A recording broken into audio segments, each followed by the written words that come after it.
You can definitely hand mix a dough. In fact, I think your hands are your best tools. So you don't need a food processor, you don't even need a pastry blender. However, if you don't want to get your fingertips dirty, you can absolutely use a pastry blender. So really any pie recipe that you have, pie crust recipe that you have, should work just fine with this method. I happen to prefer all butter, so I'm going to show you how to make an all butter flaky pie crust today. So to start, it's great to have everything really chilled. That includes your flour and your butter. Your butter needs to be really, really cold. But for the flour, I'm using all-purpose flour. I'm going to add that as 1.5 cups to my bowl. And to that, I'm adding 1 teaspoon of granulated sugar and just a pinch of salt. So I'm going to stir this up. Now I'm going to add my butter. If you can see here, it's very small. It's about 3/4 of an inch or so. You just want to make sure that it's really cold. That will make sure you have a flaky and tender crust. So I'm just going to coat the butter here with flour. And then I'm going to get my hands dirty. I'm even going to take off my wedding ring for that. Okay, so this is the part about using your hands. I'm going to create little fat pockets. I'm smearing the butter with the flour, just creating little flakes of fat. Now this process takes a few minutes. So I'm just going to continue making flakes, and I'll show you a little smear. I don't know if you can see that. Just press it into that flour, making flakes. And the idea here is to get it all incorporated. It'll actually look really kind of shaggy when it's all done.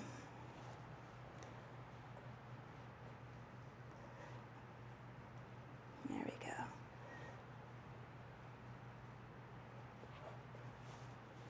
See, no equipment needed, just your hands. Okay, smear these in. So this is about halfway done. It takes a little bit of time, but it's worth the effort.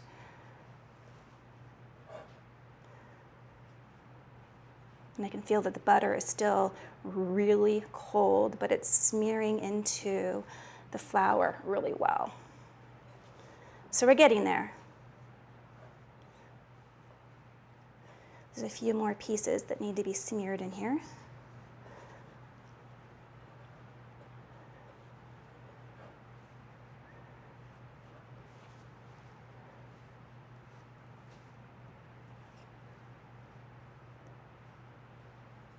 Okay, I've got quite a few flakes in here. I want to get it just a little bit more incorporated. Then I'm going to add the ice water. So for this recipe, you need about 3 tablespoons of ice water. And you don't want to add too much more than that. So start with 3, and then you can slowly add more water if needed. Okay, so this is pretty close. So I feel comfortable enough that I will start to add some water. So hopefully you can see it's a little bit shaggy in there. Okay, so now I'm going to add the water. And you can see I've got a little ice cube floating in here. I wanted it really cold. So I've added 3 tablespoons. I'm just going to stir this with a spatula to begin with, just to get it all nice and incorporated. And I can kind of tell, I think I'm going to need 1 more tablespoon. But to tell if it needs more water or not, all you need to do is hold some together and just see if it sticks together. And it kind of does, but you know what? It needs a little bit more water. We're close. So I'm just going to add 1 more tablespoon. That should do it.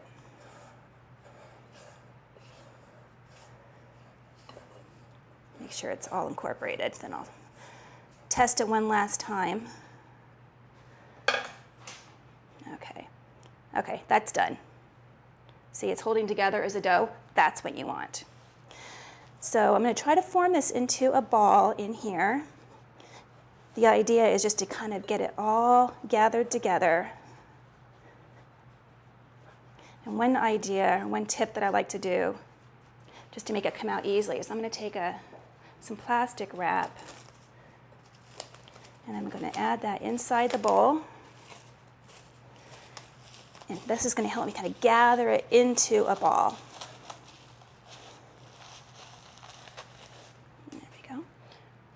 There's a little bit in there, but that's okay.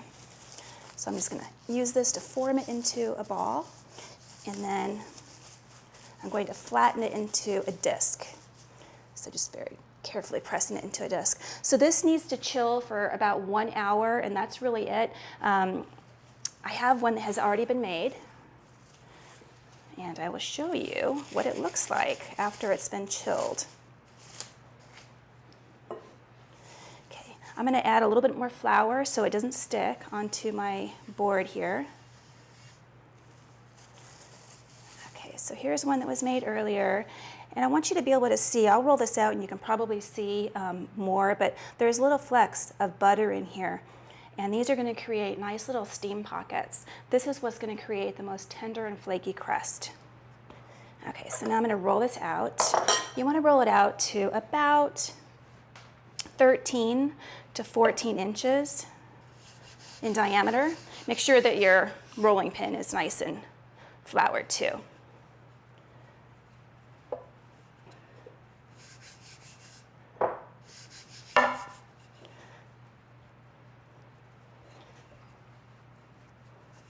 You see I'm kind of rotating sides just so I can make sure that it is even when it rolls out.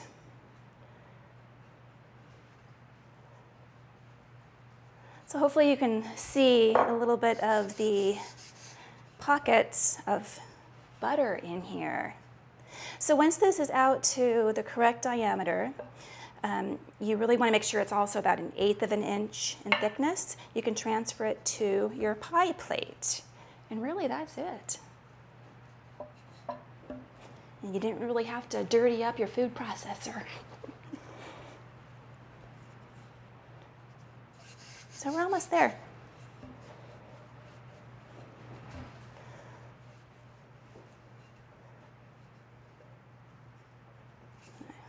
Add a little bit more flour to this.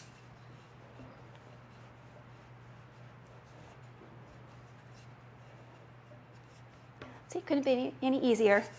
Thank you.